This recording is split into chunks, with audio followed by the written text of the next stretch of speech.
Hello there, my zealots. This is Joshua coming at you today. So there is a woman in my chat, or in my chat, that left a comment.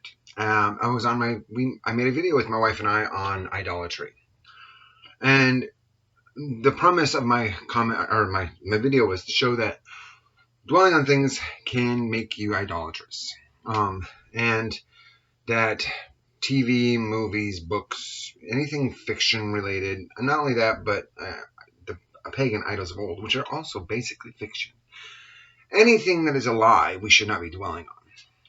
But then I said, hey, if you have, but what you should be focusing on is those things of God that God has promised you, and let that be the forefront of your thinking, and let that come to pass, and blah, blah, blah.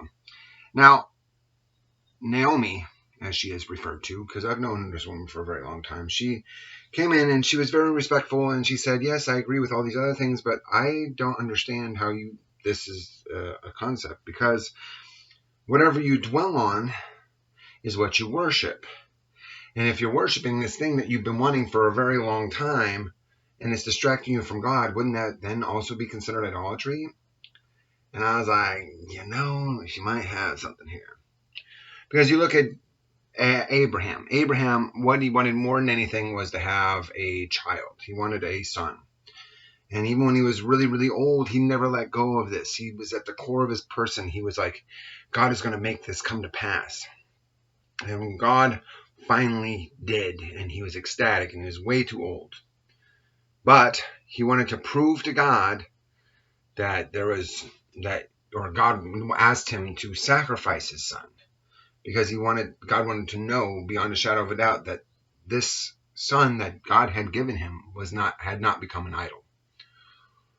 So he went up with a heavy heart, set up for a sacrifice, tied his son up and put him on the altar, and went to execute him. And then an angel came and delivered him. So Naomi is right. Even the promises of God, if we dwell on them, can become idolatrous. So what should we do then? Well, God gives us promises, and we should think upon those promises and believe that God is going to make those promises come to pass, and then let them go to God, and that trust God that he will make them come to pass. And that way we don't have to feel like we have to get involved, that we have to manipulate, we have to change the situation or get involved or trying to force or manipulate or deceive or whatever it takes, that we have to try and motivate people or motivate circumstances or motivate situations so that the promises of God will come to pass. If we just trust God and put our focus on the Word of God and doing God's will, then God will make those manifest regardless of anything.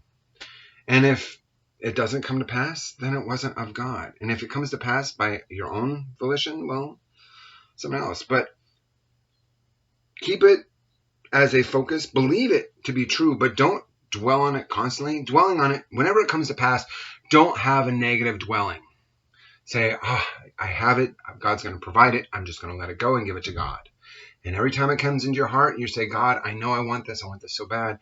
I'm going to keep it, hold on to it, believe for it, and then give it away to God and move forward in your life. Don't let it drag you down spiritually. Don't let it become the end-all, be-all of your existence, because when that kind of anxiety enters into your heart, it starts to become distracting. And then you take it out of God's hands and you put it in your own hands. And when you put it in your own hands, then whatever actions, whatever manifests is not because of God's will, it's because of your will. And you didn't trust God to do the thing that you asked him to do. Trusting God means letting go of the promises that God has given you. He gave you a promise, right? Then you have to trust him to make the promise come to pass. It should be done nothing by your own works. There's nothing you can do to make that thing happen. There's just nothing. So what do? Well, you dwell on the things of God. You do what God tells you to do when God tells you to do it. And sometimes that might be for the benefit of your promise that God has given you to come to pass. Sometimes it's just because you're supposed to help somebody else in need, or be an example to others, or teach somebody the Word of God that didn't know it.